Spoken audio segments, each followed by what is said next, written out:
Hello people, today I'm doing a review of Top Gun Maverick. This is a long-awaited sequel. I got to see this at the fan event with all the fans in the Dolby Theater. And I'll say, I didn't see this in IMAX. I would have preferred to see this in IMAX, but when they initially released the times, they didn't have the IMAX showing. Then a couple days later they did, but then it sold out. But I got the best seats in the house in the Dolby Theater, and it was like a great Dolby experience. Like, if you see this in IMAX or Dolby, it's going to be a great experience, but obviously I haven't seen it in IMAX, but I would assume that IMAX is the better experience because it was shot in IMAX. But we're not here to talk about the IMAX scenes. We're here, well, it's an IMAX film. We're here to talk about the quality of the movie. The reviews to this are glowing, and so immediately I'm like, okay, when you go into a movie with this glowing reviews, you just kind of have to take a step back, just see it for how it is, and see what you think. Yeah, the reviews are right. Oh my god, this movie was so good. This movie was, like, everyone, like they say, it's just a great film. It's a great action blockbuster. It's great from a writing perspective, from a directing perspective, from an acting perspective. Everything in this film just excelled.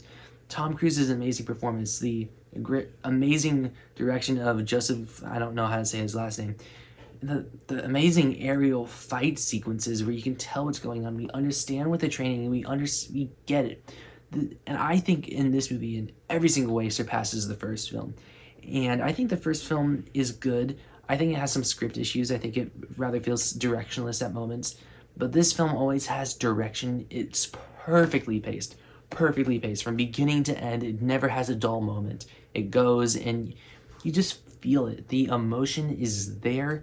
The emotion packs a punch, and it repeats beats from the first film without feeling lifeless and lazy. Because films like this, where we do sequels a long time, like with the Star Wars trilogy, they have moments that ring so hollow because it doesn't feel genuine. It feels like, oh, we just see Mark Hamill and yay. But this, everything feels so genuine, real, and the emotion is there. It doesn't feel lifeless. You felt the life and energy and time into making this a great sequel. Like I said, let's go back to the dogfight or aerial sequences. They're amazing to look at. There are so many shots where I was like, how did you do it? And the way that they capture it within the frame with different lenses is just so cool to look at. Like I said, this might be Cruise's best performance. I haven't seen too many of his films, but what I've seen of him, this is the best of what I've seen. There's a lot of classics of his that I have not seen yet. And another good comparison I can put to this too is like Mission Impossible Fallout. I like that movie a little bit more just because it's just more my kind of a movie. Although I think overall they're pretty much equal quality, because talk about peaking in your 60s. Oh my god, Tom Cruise has just got it. Of course, I know as a person he's not the best guy in the world, but he's genuine with his films, and you can tell that. And I said this in a joke as in my tweet. This film is really the gold standard. This is really how you do it in Hollywood. This is what more people need to do. We need to feel the fact like, wow, we're doing this. We can do this. It's a very, almost dare I say, an inspiring film to watch when you come to the filmmaking of it. And maybe I feel this genuine because they did show a lot of like behind the scenes footage, or like showed Tom Cruise traveling the world before the premiere. So they really like hyped the audience up and put you into the shoes of the filmmakers. And I think more films need to do that because it really just makes you appreciate it a million times more. And I'll just say, seeing this in a packed theater, the audience, everyone was just so enticed, and it wasn't like a Marvel laugh fest to like woohoo cheering all at the same time. It was a genuine experience with an audience, and you all felt that audience connection rather than, like as Scorsese says it, like a roller coaster ride. It's a different experience. It's why you go to the movies. Top Gun Maverick is one of the best films of the year. It's made my favorite film list, and like my favorite film list contains like 50 films. It's on there, and it really will be. If you were a fan of the first one, this will be an all-time great. This one will be remembered for years as an all-time great, and I cannot wait to watch this again. Go see this film. If you at least saw the first one, go see it. If you didn't see this first one, see the first one, then watch this. If you don't want to watch the first one, just watch this. By the way, Miles Teller, he's great in the movie.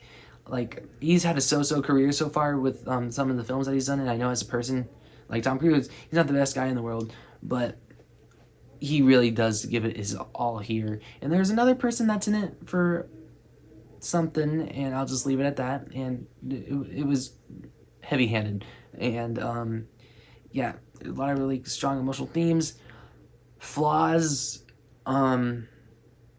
Some characters felt rather one note, particularly the love interest for this film. And I'll say maybe that's the one thing where the first film did better. They fleshed out the dynamic between Cruise and the love interest a lot more in the first film. But I also think that storyline retracted from the movie and made the film feel rather unfocused at moments. So in this film, they found a good balance, but it felt like she was just almost there to have a girl to lean on for, just to have a girl to fly around at the end of the movie.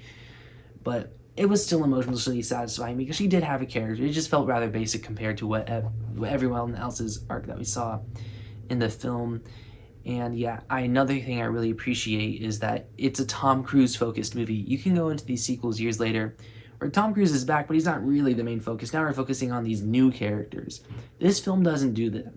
This film focuses on Tom Cruise, on Pete Maverick, or Pete Mitchell, Pete Mitchell.